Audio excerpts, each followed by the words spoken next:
Hey, my name is Logan, and I'm 25 years old. I live in a small town just outside Wichita, Kansas, where the streets are wide and quiet and the sky feels bigger than anything else. I work as a mechanic at a little garage on the edge of town, nothing fancy. Just oil changes, brake pads, and the occasional transmission rebuild. The pay is steady enough to cover the mortgage on the two-bedroom house I bought with my wife Ava 3 years ago. We picked it because of the maple tree in the front yard and the porch swing that creaked just right when we sat together after her evening shifts at the hospital. Ava was everything to me. We met in college sophomore year in a sociology lecture neither of us wanted to be in. She wore her hair in a messy bun and always carried that chipped yellow thermos filled with coffee strong enough to wake the dead. I noticed her first because she underlined sentences in her textbook 3 times when something struck her. I noticed her second because she laughed at my stupid joke about supply and demand. By the end of the semester, we were sharing ramen in my dorm and dreaming about a life that felt bigger than the campus quad. We married right after graduation in a simple ceremony at the county courthouse. Just us, her parents, my mom, and a justice of the peace who smelled like pipe tobacco. Ava wore a second-hand dress she altered herself, and I borrowed a suit from my boss at the garage. We didn't have money for a honeymoon, so we drove to a lake 2 hours away, spread a blanket under the stars, and promised each other the world. For a while, it felt like we were building it. Ava worked as a nurse, I fixed cars, and we saved every extra dollar for the porch swing fund. Our joke for the day, we'd finally afford the house with the tree. We got there faster than we thought. The maple was already waiting and the swing creaked just right. Then the headache started. At first, we blamed stress. Ava was pulling double shifts, and I was picking up weekend jobs to cover the down payment. But the headaches didn't stop. They got worse. Then the dizziness, then the scans, glioblastoma, aggressive, inoperable, 18 months. That's what they gave her. She fought like hell. Chemo-radiation experimental trials in Kansas City. I drove her to every appointment, held her hand through every needle, slept in hospital chairs that left permanent dents in my spine. Ava never complained. She'd smile through the nausea, tease me about my terrible hospital coffee, and underline sentences in her journal 3 times when something still made her think. I kept working. Someone had to pay the bills. But every night I came home to her, thinner, paler, but still Ava. Still the woman who laughed at my jokes and hated the smell of oranges, but loved orange candy. She died on a Tuesday in early October. The maple tree was turning red and the porch swing was empty. I held her hand until the nurse gently told me it was time to let go. The funeral was small. 12 people, maybe 13, if you count the groundskeeper who lingered near the back. Ava's parents sat in the front row, holding each other like they might break. My mom stood beside me, her hand on my arm, but I barely felt it. I wore the same suit from our wedding now, too loose around the shoulders. The casket was closed. Ava hated goodbyes. I don't remember much of the service. Words about eternal life? A hymn I didn't know the smell of damp earth? When it was over, people hugged me, said things I didn't hear, and left. I stayed by the grave longer than I should have, staring at the headstone we'd picked out together months earlier. Ava Marie Reed, beloved wife, daughter, friend, 1998-2023. The wind picked up, rustling the leaves. I was about to walk away when I heard my name. Logan. I turned. It was Hannah. She lived across the street from us, had for years. I knew her the way you know. Neighbors in a small town, a nod when you checked the mail, a wave when you mowed the lawn. She was 35, maybe 36. With dark hair she usually wore tied back, and eyes that didn't look away when you spoke to her. I'd seen her watering her roses, walking her dog, carrying groceries in reusable bags. She was always polite, always alone. Today she wore a simple black dress and a coat that looked too thin for the chill. Her hair was pulled up, a few strands escaping around her face. She didn't smile. "You shouldn't be alone tonight," she said. Then she turned and walked back to her car's silver sedan parked under the oak tree. She didn't wait for a reply. I stood there, the wind biting my neck, her words echoing in my head. That night I sat in the dark. The house was too quiet. The porch swing creaked outside, moved by the wind. I hadn't eaten in 2 days. The fridge was full of casseroles from well-meaning neighbors, but I couldn't bring myself to open them. I stared at the wedding photo on the mantel, Ava laughing, her head thrown back, my arm around her waist. The doorbell rang. I ignored it. It rang again. I dragged myself to the door, ready to tell whoever it was to leave the lasagna and go. It was Hannah. She held a pot in one hand, a paper bag in the other, and a thermos tucked under her arm. Her coat was gone. She wore a sweater now, soft gray sleeves pushed up. I brought soup, she said. Chicken noodle, and bread, and tea. I stared at her. You don't have to talk, she added. Just let me in. I stepped aside. She walked past me into the living room, set the pot on the stove, and started moving like she'd been here before. She didn't ask where anything was. She found bowls, spoons, a tray. The smell of chicken and thyme filled the house for the first time in weeks. I sat on the couch, elbows on my knees, staring at the floor. Hannah brought 2 bowls, set one in front of me, and sat in the armchair across the room. She didn't eat. She just watched me. Eat, she said quietly. I didn't move. She waited. Minutes passed. The soup cooled. Finally, I picked up the spoon. The first bite burned my tongue, but I didn't care. I hadn't tasted anything in days. We didn't speak. She sipped her tea. I ate half the bowl. Then it hit me, the weight of everything. The funeral, the empty side of the bed, the way Ava's laugh used to fill this room. I set the bowl down. My hands were shaking.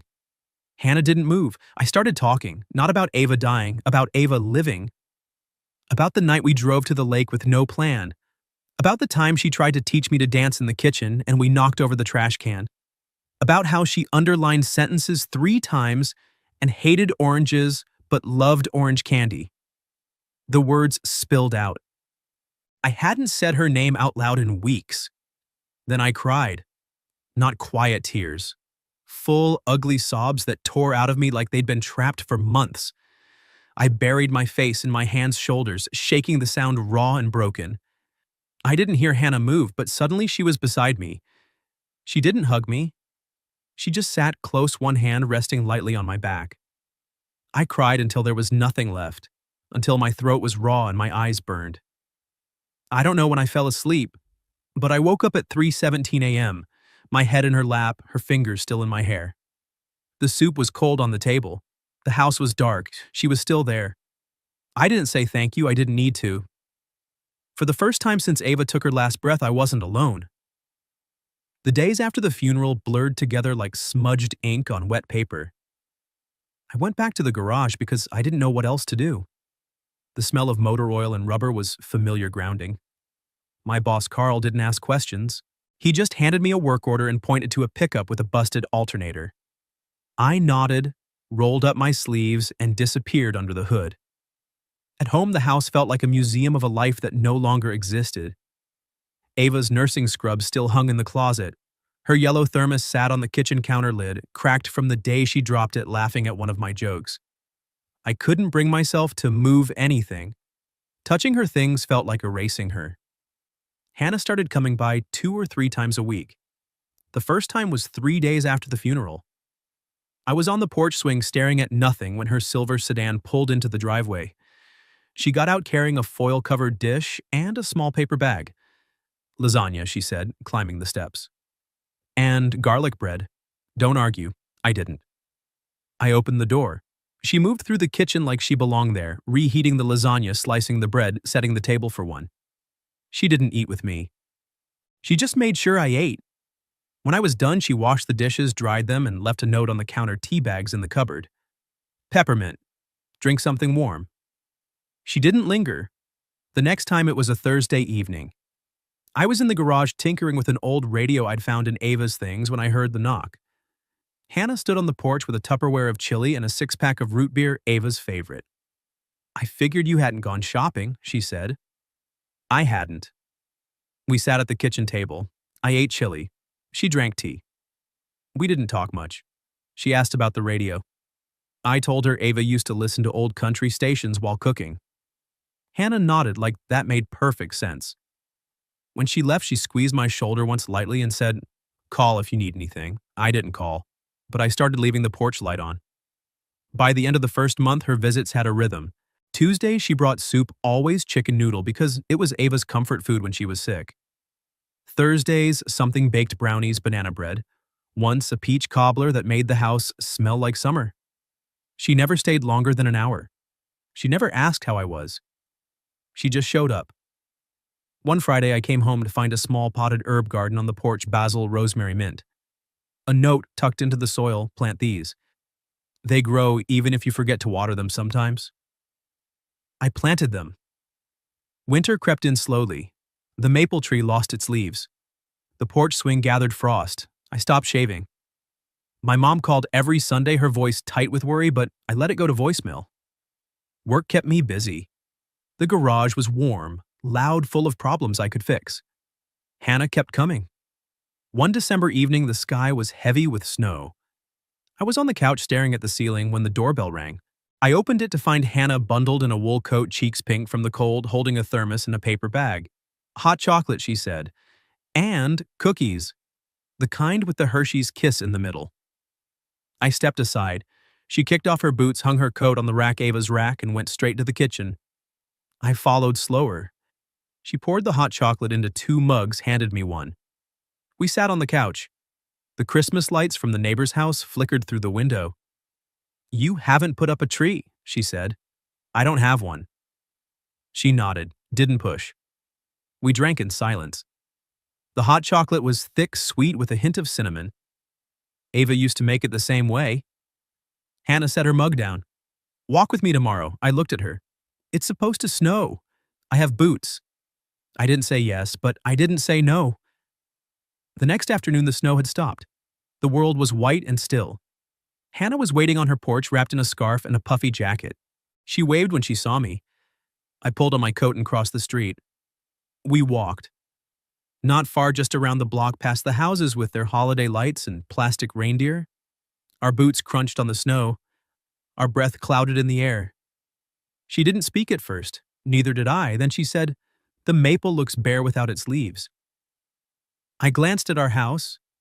Ava loved that tree, I know. We kept walking, past the Johnson's place, past the empty lot where kids used to play baseball.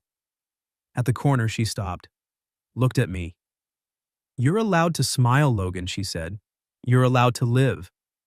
I stared at her. The words hit like a slap and a hug at the same time. I didn't respond. We finished the loop in silence. When we reached her porch, she touched my arm. Same time next week, I nodded. She went inside. I stood there a long time, snowflakes melting on my lashes. That night, I ate the leftover cookies. I drank the rest of the hot chocolate. I opened the curtains in the living room for the first time in months. The Christmas lights across the street blinked red, green, blue. I didn't smile, but I didn't cry either. The following week, we walked again. And the week after that. Sometimes we talked about the garage, about her job at the library, about the dog that barked at squirrels. Sometimes we didn't. One evening as we passed the maple tree, I reached for her hand. I don't know why. It just happened. Our gloves brushed then, our fingers laced together. We didn't look at each other, we just kept walking. Her hand was warm. When we got back to my porch, she let go first. See you Tuesday, she said. Tuesday came. She brought soup. I ate 2 bowls. Thursday, she brought brownies. I saved half for the next day. One night, she didn't come. I sat on the porch swing, waiting. The street was dark.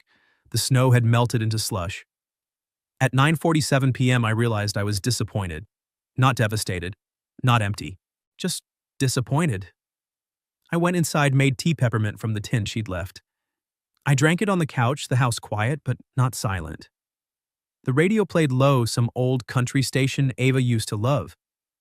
I looked at the potted herbs on the windowsill. The basil was thriving. I realized I'd been waiting for her, not to fix me, not to save me, just to be there. And for the first time in a long time, the house didn't feel like a tomb. It felt like a place where someone might come back. Winter settled in hard that year. The Kansas sky turned the color of steel, and the wind off the plains cut straight through the walls of the house. I kept the thermostat low to save on the heating bill, so most nights I wore 2 sweaters and kept a space heater humming in the corner of the living room. The maple tree outside was bare, its branches clawing at the gray. I shoveled the driveway when I had to, but mostly I let the snow pile up. It felt fitting. Hannah still came by twice a week now like clockwork. Tuesdays were soup nights. Always chicken noodle thick with carrots and celery the way Ava used to make when she was well enough to stand at the stove. Thursdays were for something sweet, oatmeal raisin cookies, lemon bars, once a cinnamon crumb cake that filled the house with warmth for 2 days. She never knocked anymore. She just let herself in with the spare key I'd left under the loose brick by the porch, something I'd done without thinking after the third or fourth visit. I started looking forward to the sound of her boots on the mat. One Saturday in late January, the snow turned to sleet. I was in the kitchen trying to bake something, anything to justify turning on the oven and chasing the chill out of the air. The recipe was for basic sugar cookies, the kind Ava used to roll out with a wine bottle when we didn't own a rolling pin. I had flour up to my elbows and a lump of dough that refused to cooperate when the doorbell rang. I wiped my hands on a dish towel and opened the door. Hannah stood there, cheeks red from the cold, holding a small tin. Snowflakes melted in her hair. "I smelled burning," she said, stepping inside without waiting. "Figured you might need backup." I glanced at the oven. Smoke was curling out from under the door. I'd forgotten to set the timer. She laughed, not mocking, just warm, and took over. In 10 minutes, she'd salvaged the dough, rolled it out on the counter, and cut perfect circles with the rim of a coffee mug. I watched her move sleeves, pushed up flour, dusting her forearms. She didn't fill the silence with chatter. She just worked, humming under her breath an old song I almost recognized. When the cookies came out golden, she slid the tray onto the stovetop and turned to me. "You should come over," she said. "My place. Tomorrow. I make a decent pot roast." I opened my mouth to say no habit mostly, but the word didn't come. "Okay," I said. The next afternoon, I stood on her porch with a plate of the sugar cookies we'd saved. My hands were sweating inside my gloves. I hadn't been inside anyone else's house since the funeral. Hannah opened the door in a soft green sweater, hair loose for once. The house smelled like garlic and rosemary. She took the cookies, smiled, and stepped aside. Her place was smaller than mine, but warmer. Bookshelves lined the living room, stuffed with paperbacks and hardcovers, some with cracked spines. A single photo on the mantel, a younger Hannah with a boy maybe 10, grinning gap-toothed at the camera. Her son, I remembered. He was away at college now, somewhere in Colorado. She gave me the tour kitchen with blue tiles, a sunroom that caught the afternoon light, a backyard with a fire pit half buried in snow. We ate at the small dining table pot, roast, mashed potatoes, green beans with almonds. She poured red wine into jelly jars because her good glasses were in storage. After dinner, we moved to the couch. The fire crackled in the hearth. I don't know how it started, maybe the wine, maybe the quiet, but I began talking about Ava again. Not the sickness this time. The good parts. "The first time we camped," I said, staring into the flames, "we forgot the tent poles. Ended up sleeping in the back of my truck under a tarp." She laughed so hard she snorted. Hannah listened, chin in her hand. She hated the fair's Ferris wheel, but rode it anyway because I was scared of heights. Held my hand the whole time. I kept going. The words came easier now, like opening a valve. The night we stayed up watching meteor showers. The way she'd steal my fries and pretend they were hers. How she'd fall asleep on the couch during movies, head on my shoulder, trusting me to carry her to bed. When I finished, the room was quiet except for the fire. Hannah didn't offer platitudes. She didn't say she's in a better place or time heals. She just reached over and brushed a tear from my cheek with her thumb. I turned to her. Our faces were close. Too close. I leaned in. The kiss was soft, at first tentative, like testing thin ice. Then deeper. Her hand found the back of my neck. Mine settled on her waist. It lasted maybe 10 seconds, but it felt like falling. We pulled apart. My heart hammered against my ribs. I'm sorry," I said, voice rough. "I shouldn't." "Don't," she whispered. "Don't apologize." But I was already standing, grabbing my coat. "I have to go." I was out the door before she could stop me. The walk home was a blur. The sleet had stopped, leaving the world slick and glittering under the streetlights. I let myself in, slammed the door, and stood in the dark kitchen, breathing hard. I looked at the wedding photo on the fridge, Ava, smiling eyes bright. Guilt crashed over me like a wave. "What the hell are you doing, Logan? I didn't sleep." I sat on the couch staring at the ceiling until dawn. When the sun came up gray and weak, I found a note slipped under my door. A single sheet of paper folded once. You don't have to walk alone. I see you. I'm still here. I read it 3 times. Then I opened the curtains. The light hurt my eyes, but I left them open. 2 days later, I showed up at her door with a toolbox. Your deck railing's loose, I said. I noticed last week. She let me in without a word. I spent the afternoon fixing the banister, replacing rusted screws, sanding splinters. She brought me coffee black, no sugar, the way I liked it. When I finished, the railing was solid. She ran her hand along it, testing. Thank you, she said. I nodded. Anytime. We didn't mention the kiss. But something had shifted. The air between us carried weight, now anticipation, maybe fear. That night, I took down Ava's nursing scrubs from the closet. I folded them carefully, placed them in a box. Not to forget, to make room. The next morning, I opened the curtains again. And the morning after that. The herbs on the windowsill were thriving. The basil had new leaves.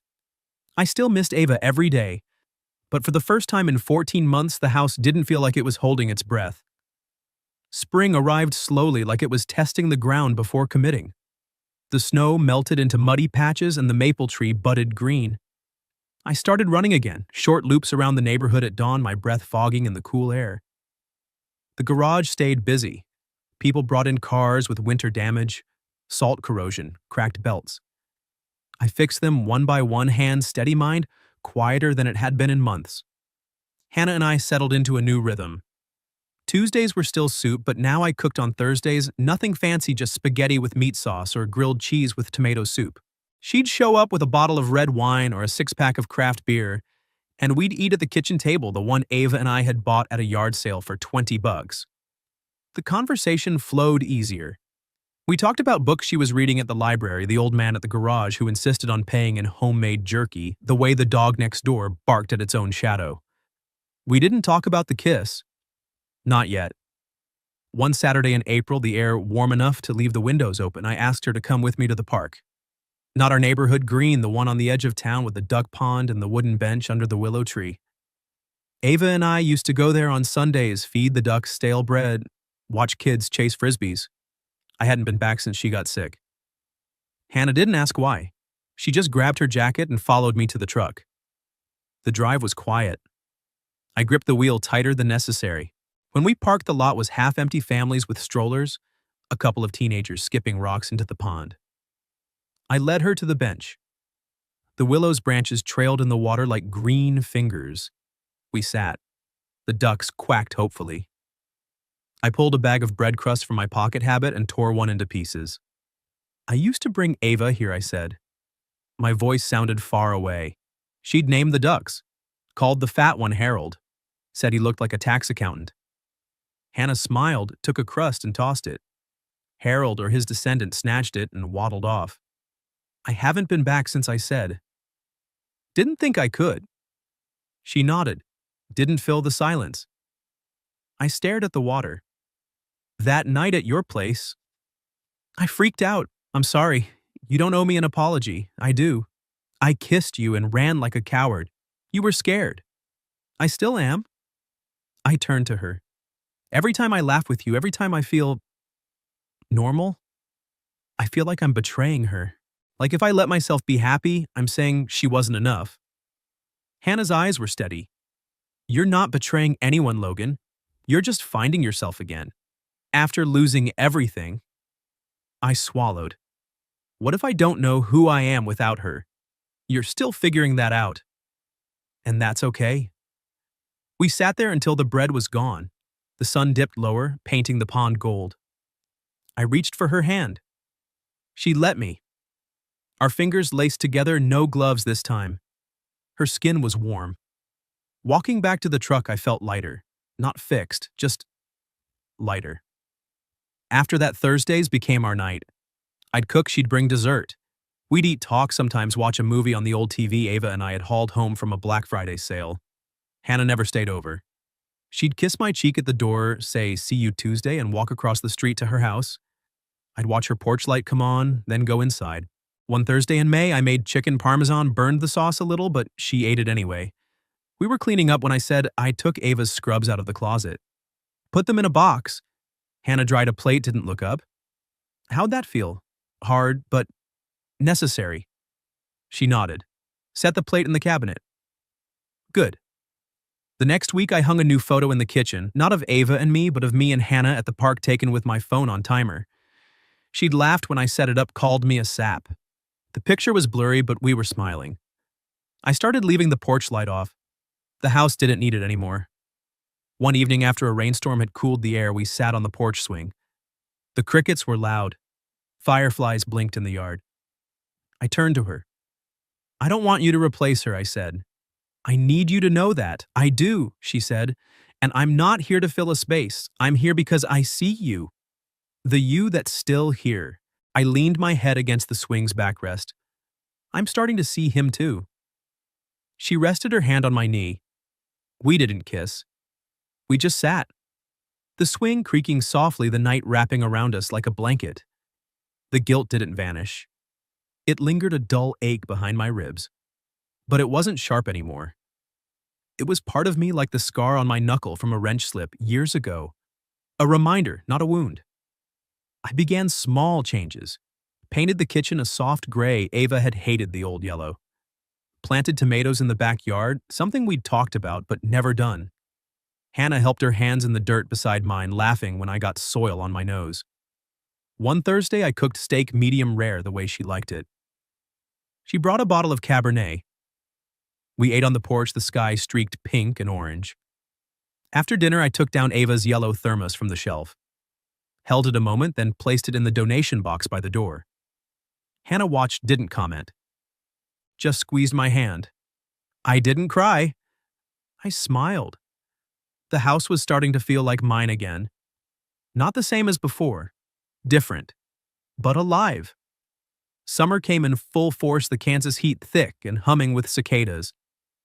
The maple tree was heavy with leaves, casting dappled shade over the porch swing that no longer creaked quite so mournfully. I'd replaced the rusted chains last month, sanded the wood, and stained it a warm cedar. Hannah had helped, her laughter echoing as we argued over whether the color was rustic or just brown. One Friday in early July, I decided it was time. I spent the afternoon cleaning the house, top to bottom, scrubbing the kitchen tiles, vacuuming under the couch, wiping down the fridge where Ava's old grocery list still clung with faded magnets. I opened every window to let the breeze chase out the staleness. Then I went to the store, something I hadn't done in weeks. I bought steaks, fresh asparagus potatoes for mashing, and a bag of coffee beans, dark roast, the kind Hannah drank black. I even picked up a small bundle of wildflowers from the roadside stand on the way home, the kind with daisies and black-eyed Susans that Ava used to tuck behind her ear on lazy Sundays. By 6 o'clock, the house smelled like garlic and butter. I'd set the table with the good plates, the ones Ava and I had registered for but rarely used. Candles flickered in the center, unlit for now. I wore a clean shirt, sleeves rolled up, and for the first time in forever, I didn't feel like I was pretending. Hannah arrived at 7 sharp, wearing a light linen dress the color of wheat, her hair loose, and catching the golden hour light. She carried a bottle of red wine and a small bakery box. Cheesecake, she said, holding it up. Don't judge me. I laughed and took the box, setting it on the counter. No judgment. Come in. She stepped inside, pausing to look around. The wildflowers sat in a mason jar on the table. The candles were lit now, casting soft shadows. You cooked, she said, smiling. Tried to. We'll see if it's edible. We ate on the porch, the sky fading from pink to indigo. The steak was perfect, juicy, seared just right. The asparagus snapped under the fork. We talked about everything and nothing. The new guy at the garage who thought carburetors were vintage tech, the book she was reading about a woman who sailed alone around the world, the way the fireflies were thicker this year. After dessert cheesecake with fresh strawberries, she leaned back in her chair, wine glass in hand, and looked at me. This feels like a special occasion, she said. It is. I set my fork down. My heart was pounding, but not with fear. I want you to stay. Tonight. Not because I'm lonely. Because you make me remember I'm still alive. Because I want you here. She didn't answer right away. She studied me, her eyes soft in the candlelight. I'm not here to replace Ava, she said quietly. I need you to know that. I do, I said. You're not. You're you, and that's enough. She reached across the table, her hand covering mine. I'm not going anywhere, Logan. But I'm here because I want to be. Not to fix you, just to be with you. I turned my hand over, lacing our fingers. Stay. She stayed. We didn't rush to the bedroom. We cleared the table together, washed dishes side by side, her hip bumping mine as she dried a plate.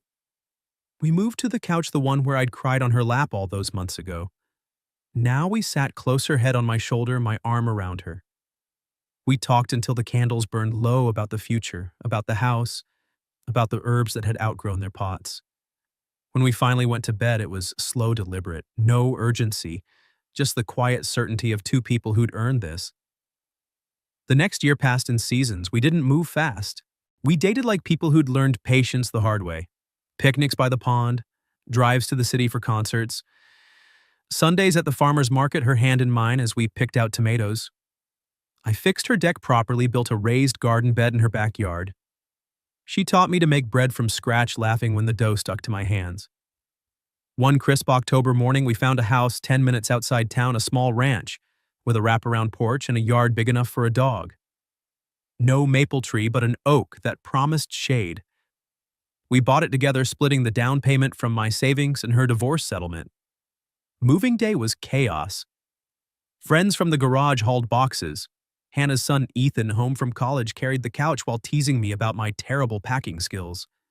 We kept Ava's blanket, the one she'd knitted during chemo, soft and faded, and draped it over the new sofa.